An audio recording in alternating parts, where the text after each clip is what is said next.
जय हिंद दोस्तों, कैसे हो आप सभी। मैं प्रीति सिंह हाजिर हूँ आप सभी के सामने पॉलिटी की क्लास लेके।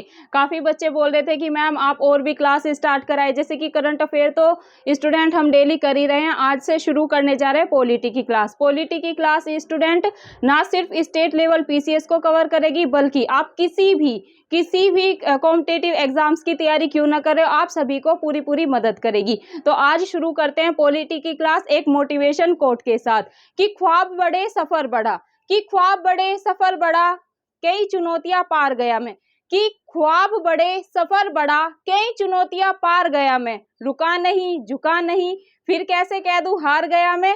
तो दोस्तों शुरू करते हैं आज की पॉलिटी की क्लास। और आज का चैप्टर लिया हमने राष्ट्रपति। आज क्या कवर करेंगे डियर, आज हम पढ़ेंगे राष्ट्रपति को। राष्ट्रपति को डियर एक एक पॉइंट को अच्छे से समझेंगे, एक एक आर्टिकल को आज हम अच्छे से करेंगे। अगर आज आप राष्ट्रपति की क्लास A to Z मतलब कि जैसे स्टार्ट क्लास होगी और अंत तक अगर आप कक्षा में जुड़े रहेंगे तो आज आपका राष्ट्रपति का टॉपिक अच्छे से कवर हो जाएगा। तो सभी को क्या करना है, कक्षा में अंत तक जुड़े रहना है और वीडियो अच्छी लगेगी तो वीडियो को लाइक शेयर एंड सब्सक्राइब करना है। चलिए तो शुरू करते हैं डियर आज की क्लास।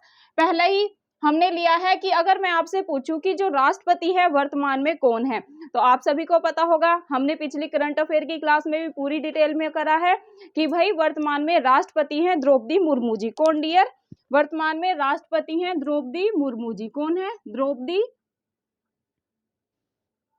द्रौपदी मुर्मू जी। ये तो आप सभी को पता है। और ये कौन सी जनजाति से बिलोंग करती है, ये संथाल जनजाति से बिलोंग करती है। ये हम पहले पूरे अच्छे से डिटेल में पढ़ चुके हैं। आज मैं आपको राष्ट्रपति के बारे में जो पॉलिटी में क्वेश्चन बनते हैं वो कराने जा रही हूँ। तो डियर आराम से सुनना है। और जो मैंने ये करंट का कराया यहाँ से भी क्वेश्चन बन जाएगा। कैसे, ये तो नहीं पूछेंगे कि वर्तमान में राष्ट्रपति कौन है, क्योंकि हम सभी को अपने देश के राष्ट्रपति और प्रधानमंत्री ऑलमोस्ट पता ही होते हैं। लेकिन क्वेश्चन कैसे बनेगा कि राष्ट्रपति द्रौपदी मुर्मू जी कौन सी जनजाति से बिलोंग करती हैं। तो आप सभी को ध्यान में रखना है कि संथाल जनजाति से राष्ट्रपति द्रौपदी मुर्मू जी बिलोंग करती है।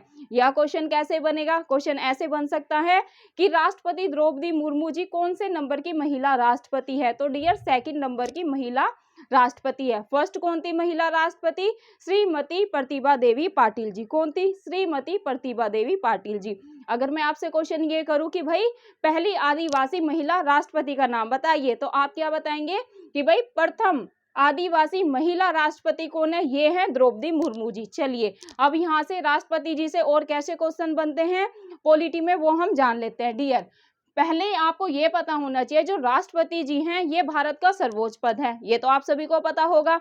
और जो राष्ट्रपति जी होते हैं ये भारत के प्रथम नागरिक होते हैं। कौन डियर, जो राष्ट्रपति होते हैं ये क्या होते हैं, ये भारत के प्रथम नागरिक होते हैं। फर्स्ट सिटीजन ऑफ इंडिया कौन होते हैं, ये होते हैं राष्ट्रपति।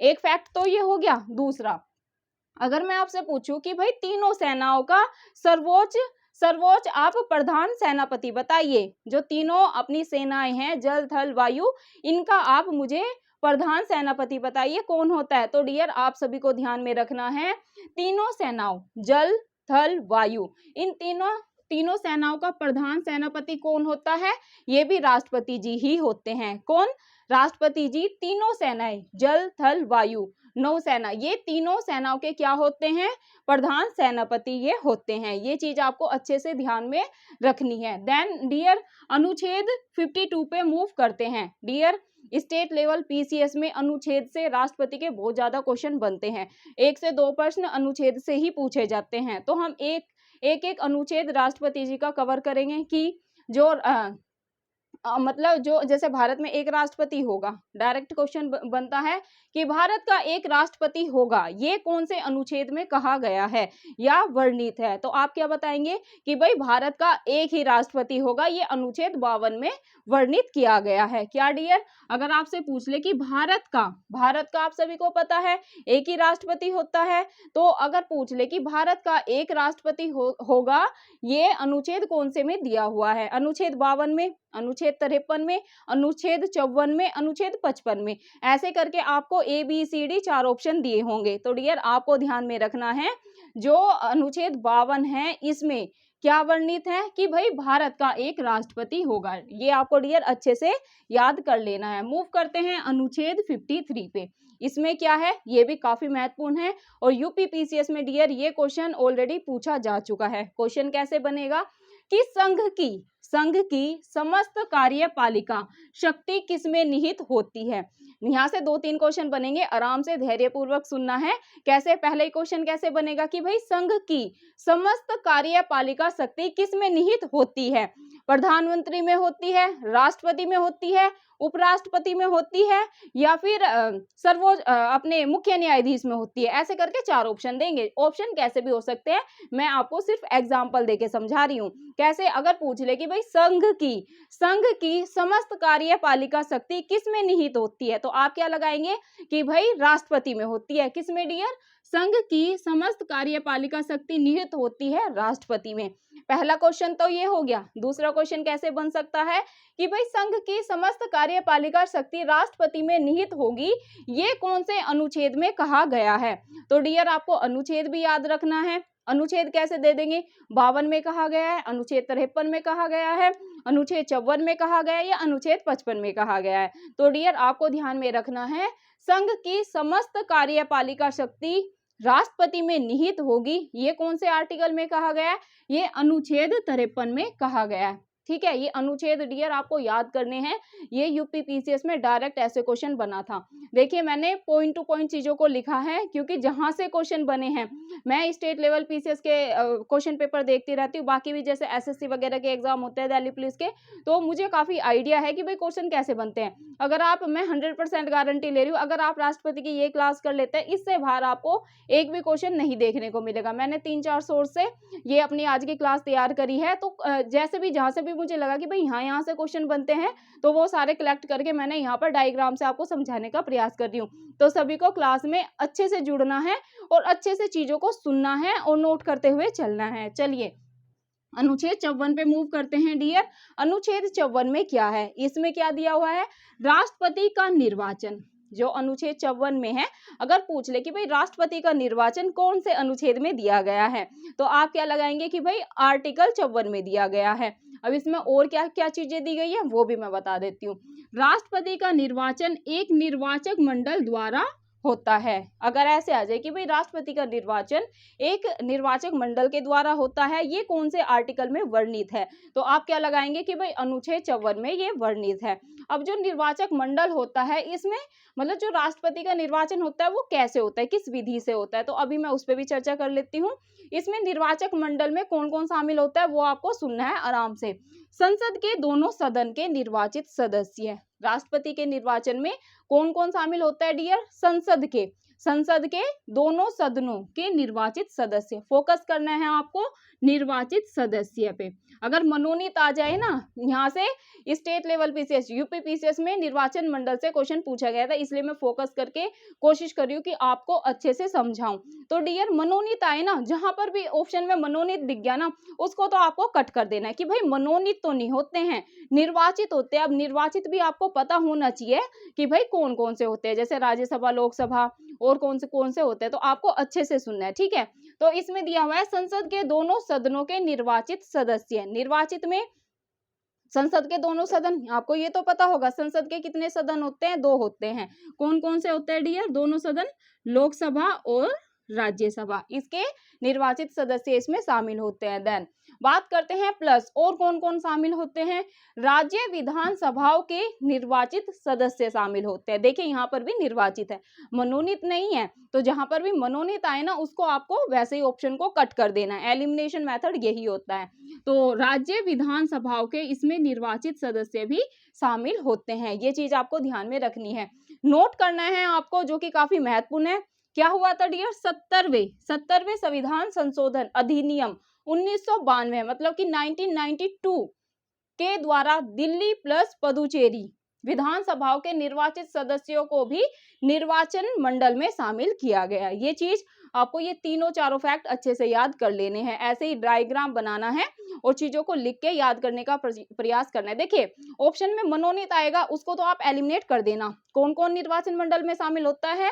संसद के दोनों सदनों के निर्वाचित सदस्य, मतलब कि लोकसभा और राज्यसभा के जो निर्वाचित सदस्य होते हैं वो राष्ट्रपति के निर्वाचन में पार्टिसिपेट करते हैं। देन राज्य विधानसभाओं, राज्य विधानसभा है, विधान परिषद नहीं है, राज्य विधानसभाओं के यहाँ पर भी निर्वाचित सदस्य शामिल होते हैं, यहाँ पर भी निर्वाचित है। देन दिल्ली और पुदुचेरी, दिल्ली और पुदुचेरी विधानसभाओं के निर्वाचित, फोकस करना है। देखिए डियर, सब में निर्वाचित ही है, मनोनीत आएगा काट देना है, ऐसे करके आपका आंसर निकल जाएगा। चलिए नेक्स्ट क्या है, अगर मैं बात करूं चुनाव की कि भाई जो राष्ट्रपति जी हैं इनका चुनाव होता कैसे हैं, तो आपको डियर ध्यान में रखना है, अनुपातिक प्रतिनिधित्व के द्वारा एकल संक्रमणीय मत और गुप्त मतदान के द्वारा राष्ट्रपति जी का चुनाव होता है। कैसे डियर? आनुपातिक प्रतिनिधित्व, क्या?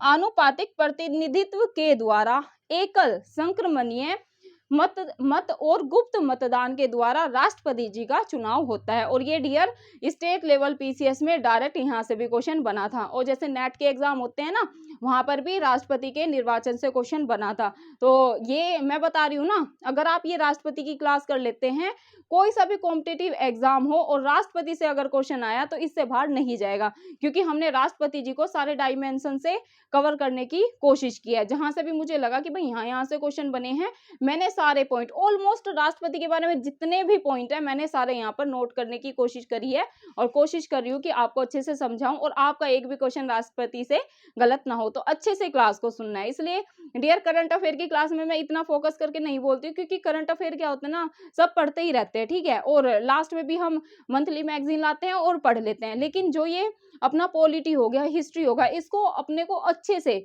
समझ के अपने को एक एक टॉपिक कवर करते हुए चलना है। तो इसलिए अगर आप राष्ट्रपति कर लेते हैं तो आज आपका एक टॉपिक अच्छे से कवर हो जाएगा। चलिए अभी अगर चुनाव आए तो आप क्या लगाएंगे कि भाई आनुपातिक प्रतिनिधित्व के द्वारा एकल संक्रमणीय मत और गुप्त मतदान के द्वारा राष्ट्रपति का चुनाव होता है। देन अगर मैं बात करूं कि भाई अनुच्छेद जो आर्टिकल 58 है उसमें क्या कहा गया है, तो डियर इसमें निर्वाचित होने के लिए अहर्ताएं, कई जगह अहर्ताएं लिखा होएगा और कई जगह योग्यता। जो अहर्ताएं होती है ना, ये शुद्ध हिंदी है, तो इसको हिंदी में मतलब ऐसे जो हम योग्यताएं होता है, ठीक है। अहर्ताएं ये नहीं समझना कि भाई ये क्या है, क्या पूछ लिया राष्ट्रपति की, अगर आ जाए कि भाई राष्ट्रपति का निर्वाचन होने के लिए उसमें क्या अहर्ताएं होनी आवश्यक है, तो हम सोचेंगे कि भाई ये अहर्ताएं क्या होती है, हमने तो कभी सुना नहीं। तो अहर्ताएं के डियर, अहर्ताएं का मतलब होता है निर्वाचित, क्या सॉरी योग्यताएं, अहर्ताएं का मतलब होता है योग्यता, कि भाई आप में क्या क्या योग्यताएं होनी चाहिए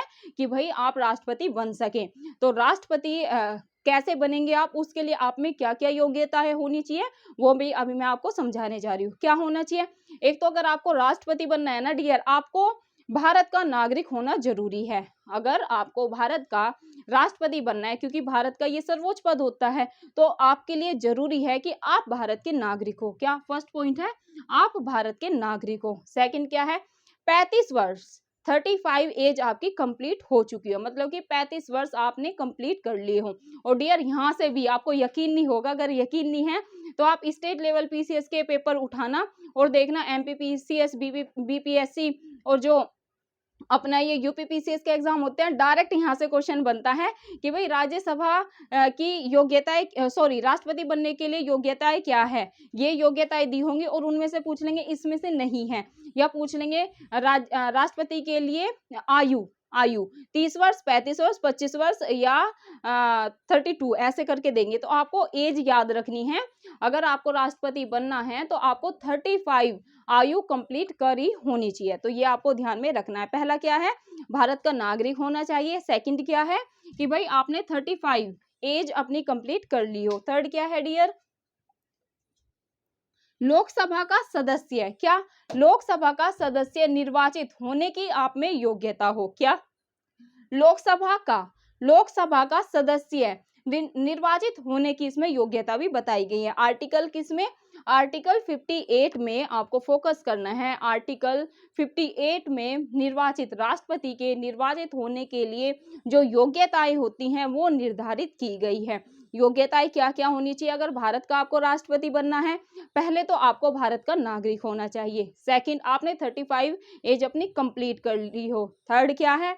लोकसभा का सदस्य निर्वाचित होने की आप में योग्यता होनी चाहिए। चलिए नेक्स्ट क्वेश्चन पे मूव करते हैं डियर, जो कि है अनुच्छेद अगर 56 में पूछ ले कि भाई आर्टिकल 56 में बताइए कि भाई क्या दिया हुआ है, तो राष्ट्रपति की पदावधि। आर्टिकल 56 में डियर राष्ट्रपति की पदावधि मतलब कि पद की अवधि कितनी होगी वो निर्धारित किया गया है। तो आप सभी को ध्यान में होगा कि भाई ये तो सभी को पता होगा, हमें पता है कि भाई जो अपने प्रधानमंत्री होते हैं वो भी 5 साल के लिए चुने जाते हैं और जो राष्ट्रपति का निर्वाचन होता है वो भी 5 साल के लिए ही होता है। पद ग्रहण की तारीख से 5 वर्ष तक किसकी पदावधि होती है? राष्ट्रपति की पदावधि होती है। क्वेश्चन कैसे बनेगा? राष्ट्रपति की पदावधि कौन से आर्टिकल में दी गई है? आर्टिकल 52 में, 53 में, 54 में या 56 में? तो डियर आपको याद रखना है, राष्ट्रपति की पदावधि आ जाए ना, ये तो अपने को पता है कि भाई 5 साल की होती है, लेकिन ये नहीं पता कि भाई कौन से आर्टिकल में होती है। तो आपको आर्टिकल भी याद कर लेना है कि भाई 56 में होती है।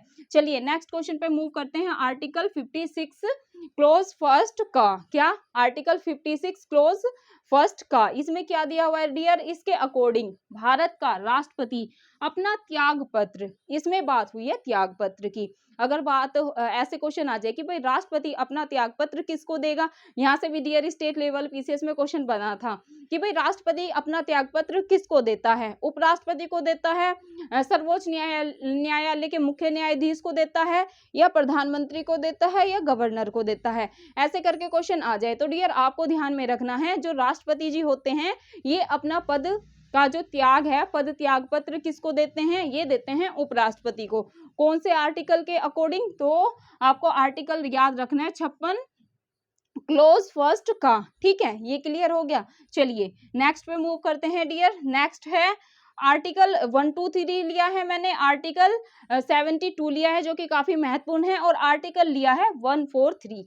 मैंने देखा है कि स्टेट लेवल पीसीएस में 123 से क्वेश्चन आया था, मतलब कि 123 अनुच्छेद 123 में क्या दिया हुआ है डियर आपको ध्यान में रखना है? राष्ट्रपति को अध्यादेश जारी करने की शक्ति प्रदान की गई है। तो क्वेश्चन कैसे था कि भाई राष्ट्रपति को अध्यादेश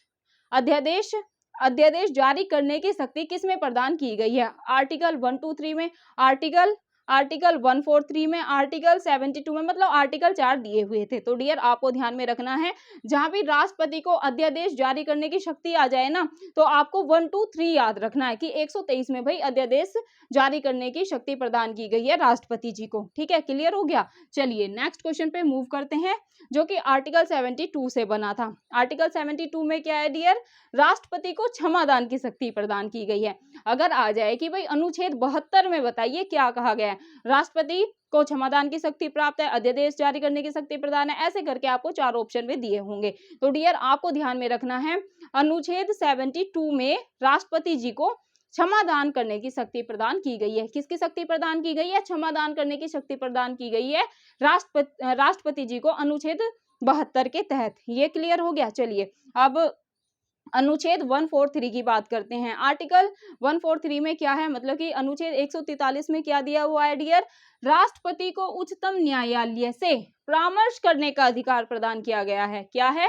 143 आर्टिकल मतलब कि अनुच्छेद 143 में राष्ट्रपति जी को उच्चतम न्यायालय से परामर्श मतलब कि सलाह परामर्श करने का अधिकार इनको दिया गया है।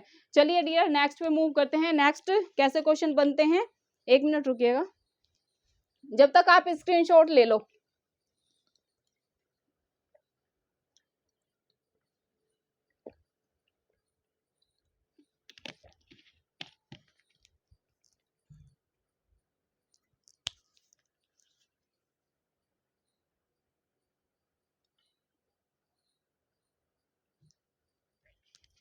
ले लिया स्क्रीनशॉट?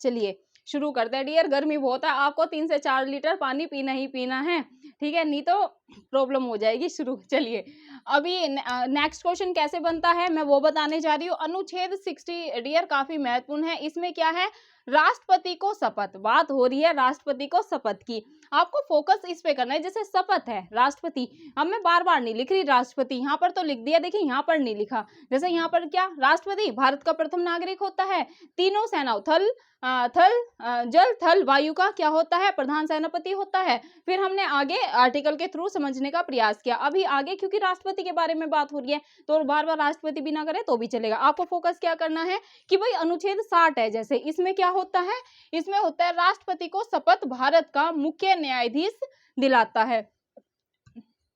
क्या है डियर क्वेश्चन, जो अनुच्छेद 60 होता है, अनुच्छेद जो 60 है, इसमें क्या है, राष्ट्रपति के शपथ की बात की गई है। अब आपको ये पता होना चाहिए कि भाई डायरेक्ट यहाँ से भी क्वेश्चन बना था, जैसे क्वेश्चन बने थे ना, मैं साथ साथ आपको वो भी बताते चल रही हूँ। स्टेट लेवल पीसीएस में डियर पूछा था कि भाई राष्ट्रपति को शपथ कौन दिलवाता है। अगर यकीन नहीं है ना, आप उत्तर प्रदेश पीसीएस के 10 साल के आपको पीवाईक्यू देखने, तो आपको यकीन हो जाएगा कि भाई जो मैम बोल रही थी वो बोल रही थी कि भाई ये क्वेश्चन आया, ये क्वेश्चन आया, आपको दिखेगा कि मैं सही बोल रही हूँ, क्योंकि मैंने 10 ईयर के स्टेट लेवल पीसीएस के क्वेश्चन डियर अच्छे से सोल्व कर रखे हैं, और जो भी एग्जाम होते हैं मैं उनको भी देखते रहती हूँ कि भाई पॉलिटी से कैसे क्वेश्चन बने हैं, कैसे दिल्ली पुलिस में बने हैं, कैसे एसएससी में पूछे गए हैं, तो इसलिए मुझे काफी आइडिया है।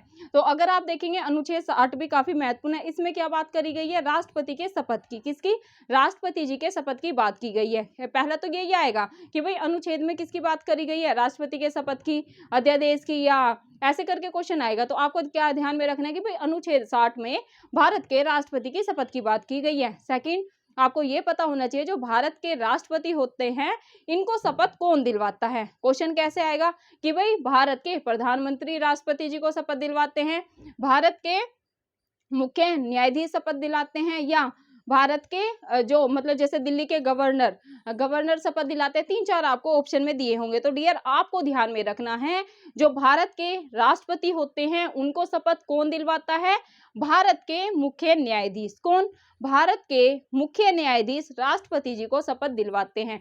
कौन से अनुच्छेद के तहत दिलवाते हैं, तो अनुच्छेद भी काफी महत्वपूर्ण है, अनुच्छेद 60 के अनुसार। चलिए नेक्स्ट पे मूव करते हैं, जो कि राष्ट्रपति के वेतन से क्वेश्चन है। राष्ट्रपति के वेतन से भी डियर स्टेट लेवल पीसीएस में क्वेश्चन बना था। हंसी इसलिए आ रही है क्योंकि डियर क्वेश्चन ऐसे ही फ्रेम करे भाई जहां जहां से बने हैं। देखिए राष्ट्रपति के बारे में अगर वैसे आप पढ़ेंगे ना और बुक से पढ़ेंगे, इतना डिटेल में चीजें दी गई है, लेकिन वहां से क्वेश्चन थोड़ी ना बनते हैं। जहां से क्वेश्चन बनेंगे जो जो चीजें महत्वपूर्ण है वही करेंगे और उन्हीं को बार बार रिवाइज करेंगे। और ये हमें कैसे पता चलता है कि भाई क्या महत्वपूर्ण है, क्या महत्वपूर्ण नहीं है, क्या अपने को पढ़ना है, क्या अपने को छोड़ना है। क्योंकि आप सभी को पता है सिलेक्शन का एक ही मूल मंत्र होता है सॉरी वो मूल मंत्र, और उसमें थोड़ा कंफ्यूजन हो गया। देखिए सक्सेस का एक ही मूल मंत्र होता है, वो है कि भाई अपने को क्या पढ़ने से ज्यादा महत्वपूर्ण है, क्या छोड़ना। क्योंकि पढ़ने को तो इतना सारा है, हम सब तो नहीं पढ़ सकते, अपने को वही पढ़ना है सिलेबस के अकॉर्डिंग जो कि एग्जाम में आना है। तो जैसे कि अगर हम वेतन की बात करें तो वेतन से क्वेश्चन पूछा जाता है कि भाई जो राष्ट्रपति है इसको वेतन कहां से प्राप्त होता है, भारत की संचित निधि से, या 3-4 ऑप्शन, या आकस्मिक निधि से, 3-4 ऑप्शन में दिए होते हैं। तो डियर आपको ध्यान में रखना है जो राष्ट्रपति जी होते हैं इनको वेतन भारत की संचित निधि से दिया जाता है। किससे दिया जाता है, जो भारत के राष्ट्रपति जी होते हैं इनको वेतन मिलता है भारत की संचित निधि से। ठीक है, ये आपको ध्यान में रखना है। आर्टिकल 56 क्लोज 1 खा के अकॉर्डिंग राष्ट्रपति पर महाभियोग संविधान के अतिक्रमण के आधार पर चलाया जाता है। अगर मैं बात करूं, आपसे पूछूं कि भाई राष्ट्रपति पर महाभियोग कौन से आर्टिकल के तहत चलाया जाता है, तो डियर आपको लगाना है 56 क्लोज फर्स्ट खा पे फोकस करना है। ठीक है, देन और क्यों चलाया जाता है कि भाई राष्ट्रपति पर इम्पीचमेंट की आखिरकार जरूरत क्यों पड़ गई। तो अगर राष्ट्रपति जी मतलब अतिक्रमण के आधार पर महाभियोग चलाया जाता है, जैसे अगर जो पॉलिसीज राष्ट्रपति जी के लिए बनाई गई है अगर वो उनको फुलफिल नहीं करते हैं, उनका अतिक्रमण करते हैं, तो उनको महाभियोग के द्वारा उनको हटाया भी जा सकता है। देन अगर मैं बात करूं अनुच्छेद 61 की, तो डियर राष्ट्रपति पर महाभियोग की प्रक्रिया अगर आ जाए ना सिंपल कि भाई महाभियोग किस आर्टिकल के तहत लगाया जाता है राष्ट्रपति पर, तो आप लगाएंगे 56 क्लोज फर्स्ट ख। देन अगर आ जाए कि भाई अनुच्छेद 61 में क्या उल्लेख है, तो आप लगाएंगे राष्ट्रपति पर महाअभियोग की प्रक्रिया। या क्वेश्चन आ जाए राष्ट्रपति पर महाअभियोग की प्रक्रिया का उल्लेख संविधान के किस अनुच्छेद में किया गया है। 3-4 ऑप्शन में दिए हो तो आप लगाएंगे कि भाई 61 में। कितने में? 61 पर। 61 आर्टिकल 61 में राष्ट्रपति पर महाअभियोग की प्रोसेस, जो प्रक्रिया होती है ना, प्रोसेस के बारे में उल्लेख किया गया है। चलिए नेक्स्ट क्वेश्चन पे मूव करते हैं कि भाई नेक्स्ट क्वेश्चन कैसे बन सकता है।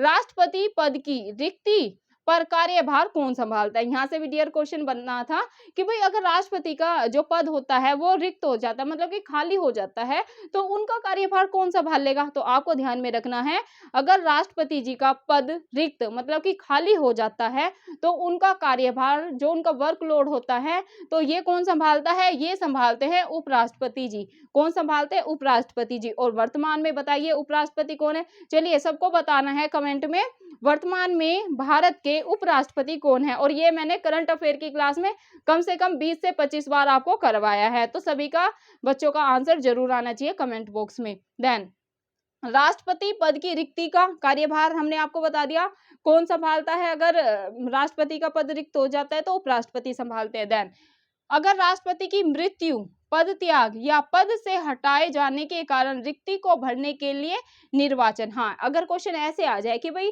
राष्ट्रपति, जैसे राष्ट्रपति जी हैं, उनकी मृत्यु हो गई, आकस्मिक मृत्यु हो जाती है, देन पद त्याग अगर उन्हें दे दिया, देन पद से हटाए जाने, अगर उन्हें महाभियोग के द्वारा पद से हटा दिया, तो उनकी पद रिक्त हो जाएगा। तो उन्हें भरने के लिए जो निर्वाचन होता है वो कितने महीनों के भीतर किया जाने का प्रावधान किया गया है। तो डियर अगर राष्ट्रपति जी का पद रिक्त हो जाता है तो 6 महीने के, ये भी क्वेश्चन स्टेट लेवल पीसीएस में बना था कि भाई 1 साल में भरना होता है, 6 महीने के में भरना होता है, 3 महीने। और उस टाइम पे ना डियर, अभी तो आपको बहुत इजी लगेगा क्योंकि मैंने बता दिया कि भाई 6 महीने के अंदर राष्ट्रपति जी का जो पद की रिक्ति होती है हमें उसे भरना होता है।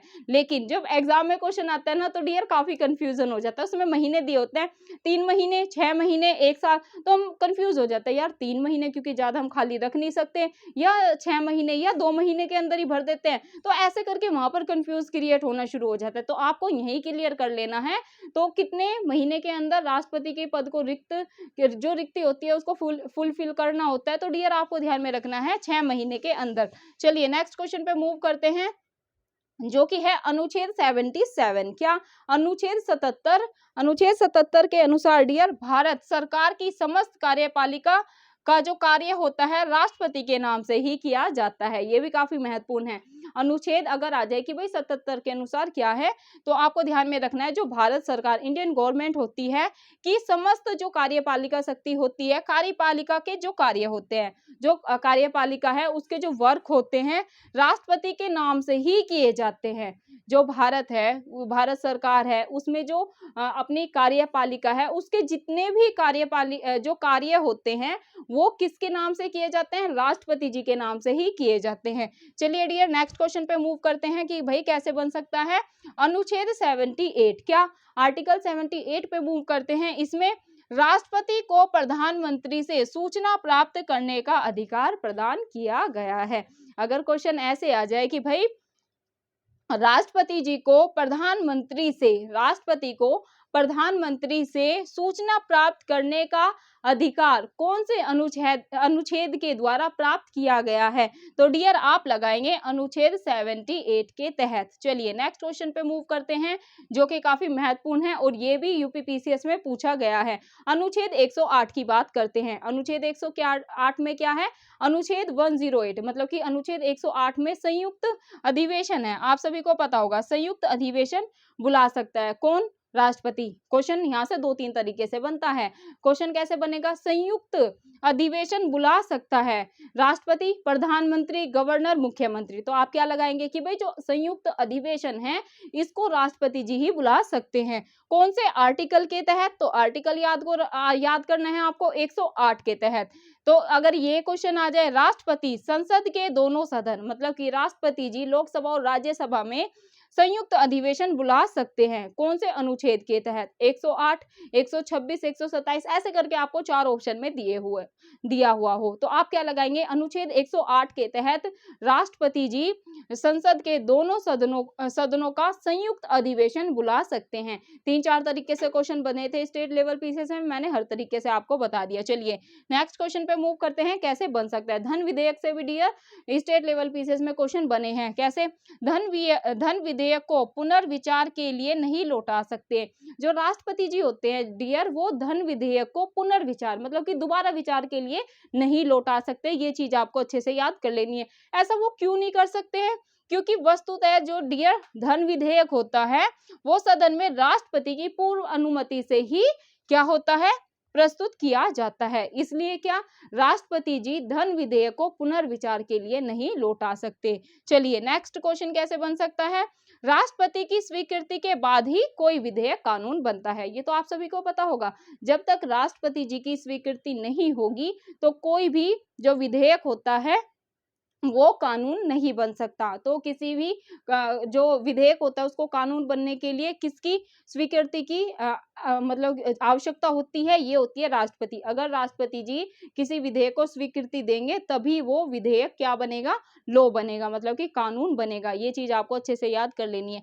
चलिए नेक्स्ट पे, जो कि आज का हमारा राष्ट्रपति जी से लास्ट क्वेश्चन बचा है और वो भी काफी महत्वपूर्ण है और क्वेश्चन वो भी स्टेट लेवल पीसीएस में बना है। ये डियर अनुसूचित क्षेत्र घोषित, अगर आपने देखा होगा यहाँ से भी क्वेश्चन बना है। जिन बच्चों ने जो स्टेट लेवल पीसीएस की तैयारी कर रहे हैं और उन्होंने पीवाईक्यू देखे हैं ना, वे मुझे कमेंट करके बता देंगे कि हाँ मैम जो आपने चीजें कराई हैं राष्ट्रपति जी के बारे में वहां से क्वेश्चन बने हैं। और जो बच्चे नए हैं उनसे भी मैं यही रिक्वेस्ट करूंगी कि डियर आप किसी भी एग्जाम की तैयारी करें ना, एसएससी, सीजीएल या फिर दिल्ली पुलिस या फिर उत्तर प्रदेश पुलिस की या एसआई की, तो आप पीवाईक्यू देखना, आपको राष्ट्रपति से यहाँ से क्वेश्चन मिलेंगे। तो आपको भी फिर कमेंट करना है कि मैम जो आपने राष्ट्रपति जी का टॉपिक कराया था वहीं से क्वेश्चन बने हैं, हमने देखे हैं। तो डियर नेक्स्ट क्वेश्चन क्या है? किसी भौगोलिक क्षेत्र को, जैसे कोई भौगोलिक क्षेत्र है उसको अनुसूचित क्षेत्र घोषित करने का संवैधानिक अधिकार भी राष्ट्रपति को ही दिया गया है। क्वेश्चन कैसे बनेगा? किसी भी क्षेत्र को, या स्टेट लेवल पीसीएस में डियर मेरे को याद है ऐसे क्वेश्चन बना था कि किसी क्षेत्र को अनुसूचित क्षेत्र घोषित करने का अधिकार किसको प्राप्त है? राष्ट्रपति को, संसद को या फिर प्रधानमंत्री को। ऐसे करके 4 ऑप्शन दिए हुए थे और संसद भी था उसमें ऑप्शन में, इसलिए मुझे याद है, क्योंकि राष्ट्रपति और संसद में ही कंफ्यूजन होता है। प्रधानमंत्री को तो हम एलिमिनेट कर देंगे, मुख्यमंत्री को भी, लेकिन फिर माइंड में आता है कि यार संसद तो नहीं करती कहीं ऐसा।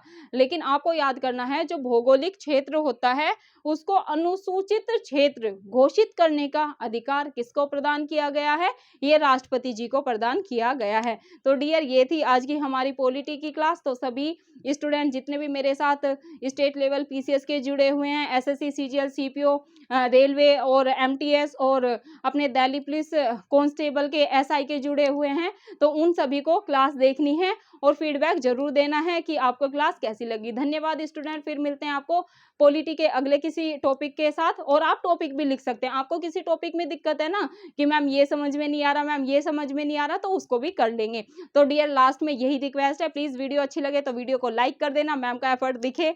मैम इतनी मेहनत से, स्टूडेंट इतना आसान नहीं होता है पता है, ऑनलाइन ऐसे जैसे ऑफलाइन में क्या होता है ना, डायरेक्ट जाना है पढ़ाना है, लेकिन ऑनलाइन में जैसे फायदे भी हैं तो टीचर्स के लिए काफ़ी बर्डन भी हो जाता है, क्योंकि हमें कंटेंट तैयार करना होता है, फिर पहले उसको रफ पे लिखते हैं, फिर उसके अच्छे से नोट्स तैयार करते हैं और सोर्स देखते हैं कि भाई कहाँ से क्वेश्चन बने हैं, पीवाईक्यू देखने पड़ते हैं, फिर बोर्ड पे लिखने में 2-2.5 घंटे मतलब निकल जाते हैं हमारे, और फिर शूट करते हैं, फिर उसको एडिट वगैरह करके डालना होता है। तो एक क्लास ये लेने में कम से कम 4 से 5 घंटे निकल जाते हैं। तो डियर अगर आपको मैम का एफर्ट अच्छा लगे, आप ऐसे ही हेल्पफुल वीडियो चाहते हैं, तो प्लीज आपको ज्यादा से ज्यादा कमेंट करना है और ज्यादा से ज्यादा वीडियो को शेयर करना है।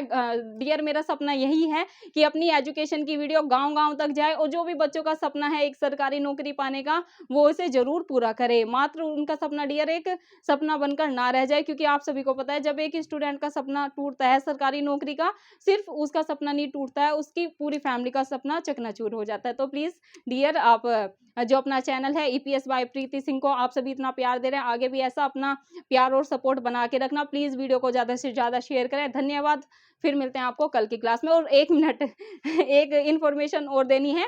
डिस्क्रिप्शन में मैं अपना टेलीग्राम लिंक डाल दूँगी, तो जो भी मैंने ये चीज़ें कराई हैं, अपने हैंड रिटन नोट्स जो मैंने अच्छे से बनाए हैं, वो मैं आपको टेलीग्राम पे शेयर कर दूँगी। तो सभी स्टूडेंट जितने भी नए-नए मेरे साथ जुड़ रहे हैं, उन्हें मेरे टेलीग्राम लिंक से भी जॉइन होना है। आपको सारे नोट्स अच्छे से प्रोवाइड हो जाएँगे। आपको उन्हें प्रिंट में निकलवाना है और बार-बार रिवीजन करना है, क्योंकि आप सभी को पता है अल्टीमेटली डियर मैं हमेशा एक ही चीज़ बोलती हूँ, सक्सेस की एक ही की होती है, वो है रिवीजन, रिवीजन, रिवीजन। तो आपको क्या करना है, बार-बार रिवीजन करनी है। शुक्रिया दोस्तों, फिर मिलते हैं आपको कल की क्लास में। जय हिंद, जय भारत।